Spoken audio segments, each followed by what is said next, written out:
I truly think that the Lord put him here, and in his time it'll take him down. It don't matter what we do, you know, in his time he'll take him down. I'd just like to think he's going to bless Debbie's work here and Dave's work and my work and the guys before us and the guys after us, and keep them around so that your great-great-grandchildren's great-great-grandchildren can see them.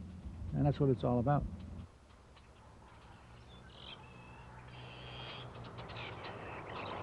It is early on a mild August day. In New Hampshire's Franconia Notch, morning clouds envelop Cannon Mountain. At 9 a.m., a work crew in the Peabody Slope ski area waits for the clouds to burn off.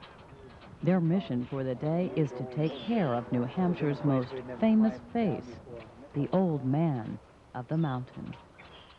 Today we're going to work on the water sluiceway. We're going to work over the south side of his face, which is the non-profile side. There's a canopy that runs down the side of his face down through here like this. And that's had some cracks in it last year that we didn't get a chance to fix, and I'd like to put some epoxy over those and fix those. First documented in the early 19th century, the Old Man of the Mountain became an early New Hampshire tourist attraction. The lake below was named Profile Lake in his honor. In 1852, one of the state's first grand hotels opened nearby. It was called the Profile House and attracted thousands of guests each year to Franconia Notch. In 1923, the Profile House was destroyed by fire, but the profile remained firmly a part of the mountain. Carved in stone through years of erosion by wind, snow, rain, frost, and sun, the Old Man of the Mountain is really a novelty of nature. In geological terms, it is a formation of rock on the southeast shoulder of Cannon Mountain. And in geological time, it is getting older. The same forces of nature that created this profile will also, in the end, destroy it. To delay that inevitability, the Old Man of the Mountain has become New Hampshire's most carefully preserved natural resource. Edward Geddes, a quarry supervisor from Quincy, Massachusetts, undertook the first work to preserve the Old Man of the Mountain. In 1916, he installed a set of 3 turnbuckles which stopped forward sliding of the old man's forehead. Without their installation, the boulder, which is the old man's forehead, would have continued its slide forward and become just one more pile of rocks at the base of Cannon Mountain. Geddes' work has endured. His turnbuckles still today hold the old man's forehead in place. However, nature assaults the old man daily. In the 1950s, it was discovered that the old man had moved forward and was separating from the mountain. In 1958, 40 years after Edward Geddes secured the old man's forehead, a second set of turnbuckles were installed to secure his scalp. At the same time, a large crack that appeared at the back of the profile was covered with a canopy. More importantly, people started to realize that after a century and a half, the Old Man of the Mountain was beginning to show his age. In 1960, regular inspections of the Old Man were begun. One of the members of the team was Nielsen, a resident of Plymouth employed by the State Highway Department. In 1965, Niels took the inspections a step further and organized a yearly maintenance program for the Old Man. Under his direction, caring for the Old Man of the Mountain became a regular occurrence. It continues to this day and is the reason millions of people are still able to view this profile in Franconia Notch. In 1987, Niels was recognized for his years of preservation work and named official caretaker of the Old Man of the Mountain by Governor John Sununu and the Executive Council. Or is that Old Man of the Mountains? Somebody in 1894 just cavalierly put an S on it. And I believe that this is the Old Man of this mountain. He's not an old man of all these mountains. He's the old man of this mountain here. And I really feel strongly that it should be singular and not plural. And that's why I'm in an argument all the time with people that they'd like to make it the old man of New England, you know, and it's not. It's the old man of Cannon Mountain, Profile Mountain. This here is called Decision Rock, because when I can no longer jump across this gap, that's time to quit. So we think about it, and then we make the jump, and we can go another trip. Though Niels Nielsen successfully slowed the aging process for one old man of the mountain, he has had to accept it in another. In 1989, Niels decided to hike around the jump at Decision Rock. A year later, after taking care of the old man for over 30 years, he passed the responsibility on to his son David. They say caretaker emeritus, and somebody told me that means over the hill, or has been. Well, but he's in good hands. David has been a regular member of the work crew since 1969, when he was just 11 years old. When he met Debbie Goddard, their second date was to take her up to work on the old man of the mountain. They married, and Debbie became a full member of the family, which included taking care of its adopted senior member. In 1988, she became the first woman ever to work over the face of the old man. Also in 1988, David and Debbie's son Tom joined the crew. Tom was only 9 years old. He's been a regular ever since. So it is that the Nielsen family has adopted New Hampshire's old man of the mountain. During most of the year, David is a police sergeant in Belmont. But every summer, he leads a work crew to ensure the preservation and longevity of New Hampshire's state symbol. When Edward Geddes installed his turnbuckles in 1916, he hiked up and down the mountain each day. When Niels first started, his crew took the Cannon Mountain Tramway up and hiked down from the top. Today, the hike is shortened by service of a helicopter. A small landing pad has even been built a short distance up from the old man.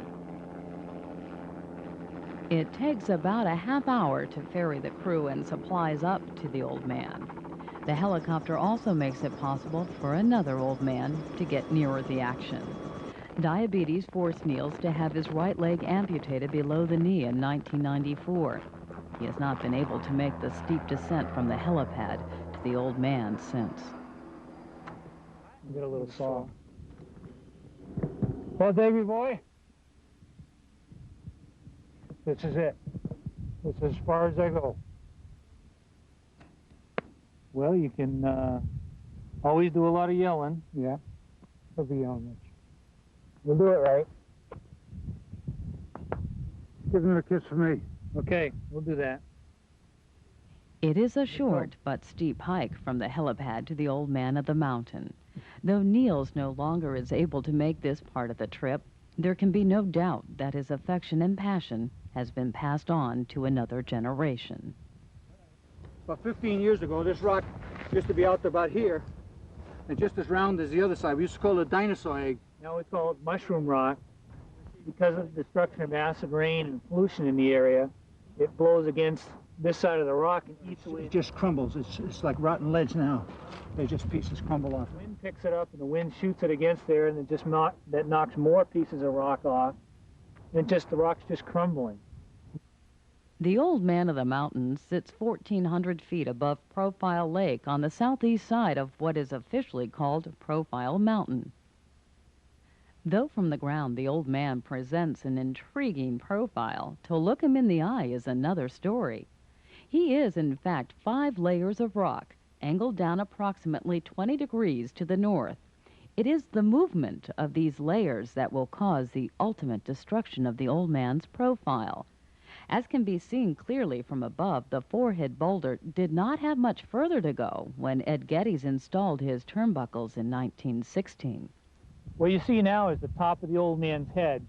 The silver turnbuckles, pieces of metal, are on the top of his head, and you can't quite see the side of his face, which would be the right side.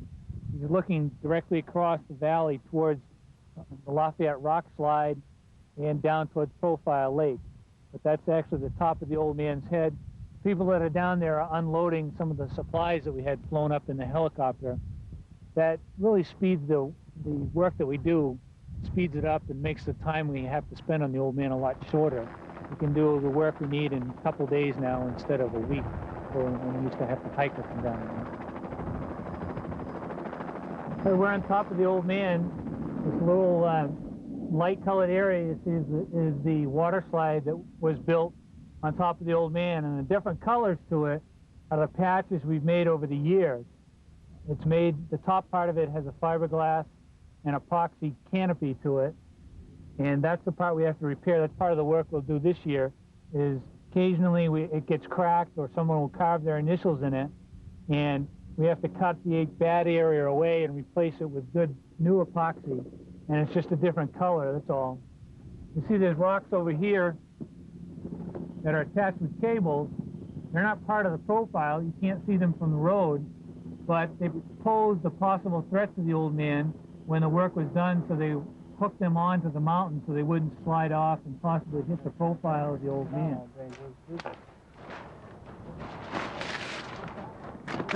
The work crew separates into several tasks. Some begin trimming back the vegetation. Some go to work on the canopy. Others repair the sluiceway, which diverts water running down the mountainside away from the old man. I work with Dave at the Belmont Police Department, and every year that he's asked me, I haven't had the day off. And this year I happen to have the day off, so I volunteered to come up with something. So what do you think of it up here? Well, it's absolutely a fantastic view, and it's hard to keep your mind on the work when you've got a view like that, but I think everybody should come up here at least once. If not to work, at least to see what nature's created.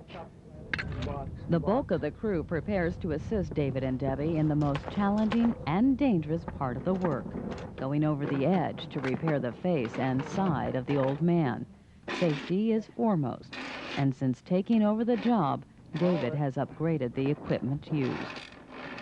We went from the bosun's chairs to the modern climbing harnesses that we have, and the reason for that was basically that the modern climbing harnesses are more comfortable to wear and they're significantly safer.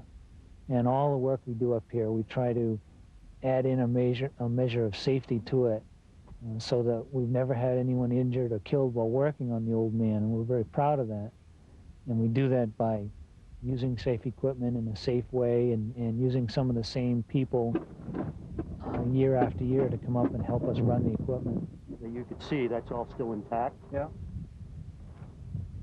The task of going over the edge is slow, methodical, and cautious. No one wants to rush. There are no nets below, so an extra measure of safety needs to be observed from above. It takes about 45 minutes before all is ready to make the descent. You've got to find a position that's going to be comfortable for an hour, okay, with that grip hoist. Because if that grip hoist moves, I move down there. When I move down there, I remember that later on. Those 3 stakes you got your eye on for tonight? Things can happen quickly here. For instance, as David starts out, the grip hoist, which is his main line of support, is not positioned properly. An adjustment is made, which unexpectedly causes the hoist to slip slightly forward before it locks into position. Listen, and you will hear the gasp as David abruptly drops a quick 6 inches. Dave, hold it a second. Yeah?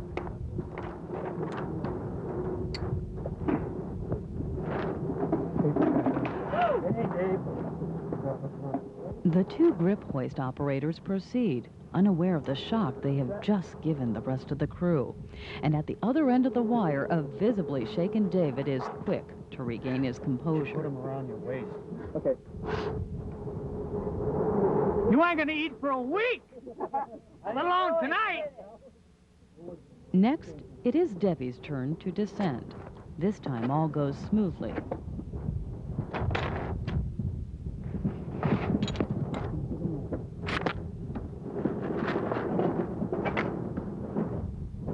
Watch your hook, it's going to come straight there. Just sit back. 4, 5, 6 off. There you go. All right. Down. While hanging over the edge, David and Debbie have an 8-person crew to assist them. Their primary support comes from grip hoists, to which they are connected by a wire cable. One crew member stands at the edge to monitor and relay instructions between David, Debbie, and the hoist operators. The drop down to level ground is about 1,400 feet. For added security, there are 2 safety lines connected to both David and Debbie, each monitored by a separate crew member.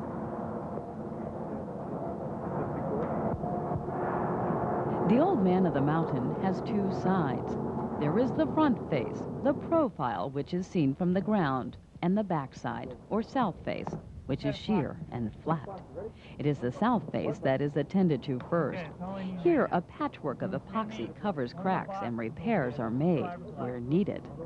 Well, this is what I need. I need a piece of fiberglass about 8 inches long, 5 inches wide. The preservation work is intended to keep water out of cracks and crevices where it can freeze and expand. While this is vitally important on top, it is equally important on the side and face. This particular day, repairs to the epoxy on the Old Man's south face take about an hour to accomplish, with Debbie doing the final touches by herself. The epoxy and repairs are all geared toward preservation and do not affect how the Old Man looks from below. However, there is one exception. The rock formation between the forehead stone, which is the long, thin rock at the end in the mountain, is the only portion of the profile of the Old Man that's man-made. Everything else is made by nature. That portion was put in there by Reverend Guy Roberts and his Sunday school class, because when you stood down at the lake down here and you looked up at the Old Man, there was a cut, looked like a cut across the front of his head between his forehead and his head itself. And what you were seeing was that gap there. So they built that little stone wall to take up that gap so it would be a complete forehead again. We've repaired it a couple times since then. It was done in the early 1920s. We've repaired it a couple times since then, but basically it's the same structure that was built then as you see it today. There's a good top opening there. When work on the south face is completed, there is a break for lunch, and then preparations begin for the more challenging aspect of the job, going over the front face of the Old Man. It's kind of like being in no man's land when you're either on the top or you're on the edge. And when you're trying to get over the edge the first time, you can't quite figure it out. And so was a little nervous until I actually got over the edge, and then I felt really comfortable over the edge.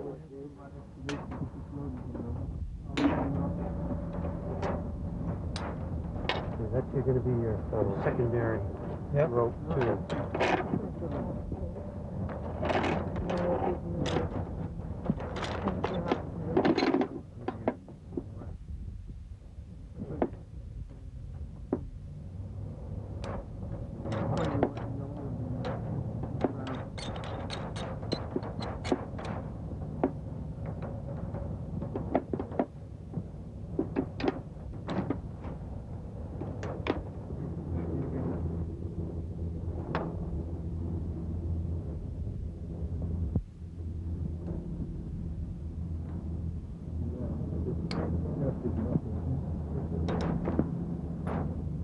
All right.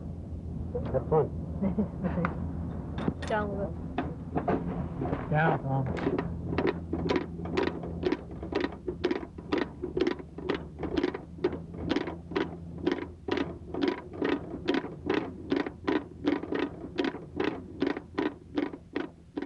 Well, I've had wind come between me and the mountain and blow me off the mountain and hold me out there in midair, not touching onto anything.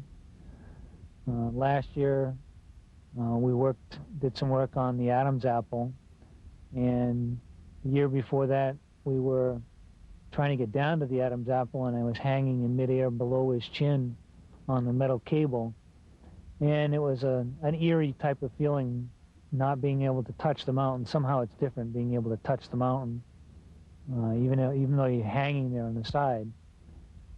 But hanging in midair was a lot more nervous and spent a lot of nervous energy that day. We don't call ourselves mountain climbers, we call ourselves mountain hangers. We just hang there on the side of the mountain. In addition to making whatever repairs are necessary or clearing out any vegetation, the old man's face is measured every year. The measurements are checked against those made in previous years. If they are different, it would indicate forward sliding of the rocks that make up the old man.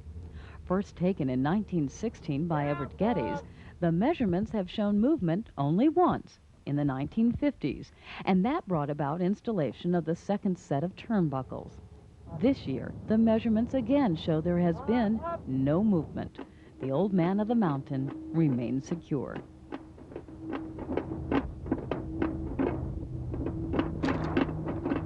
Okay.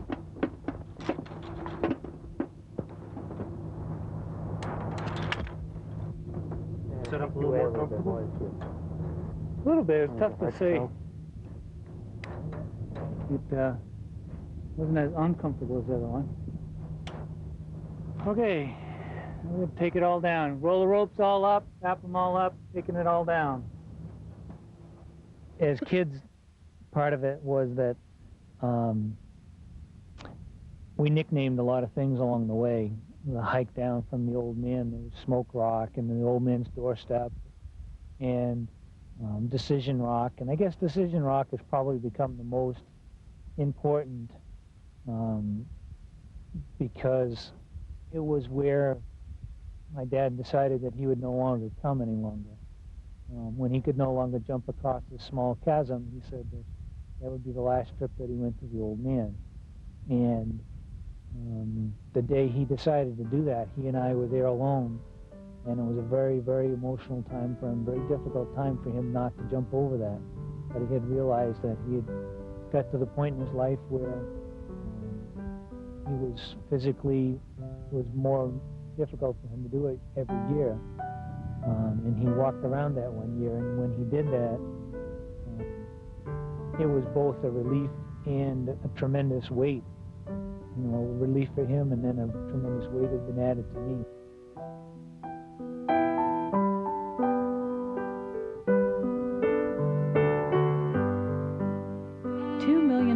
Look up at the old man of the mountain every year. Most of them will never see the heartfelt care and affection that the Nielsens apply with each stroke of a brush or each layer of epoxy. Visitors see only the old man of the mountain. David and Debbie Nielsen see an old man who is frail and needs care. You do get a feeling when you're down over the old man and you're touching him and you're working on him that it's a being that is somehow alive.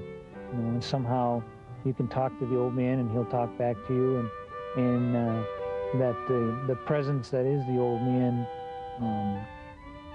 treats you right if you treat him right.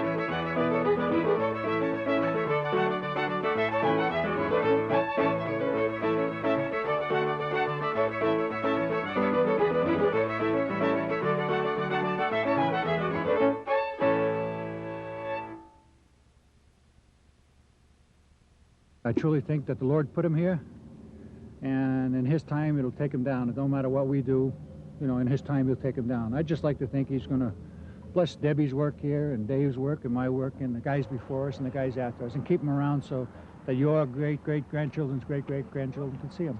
And that's what it's all about.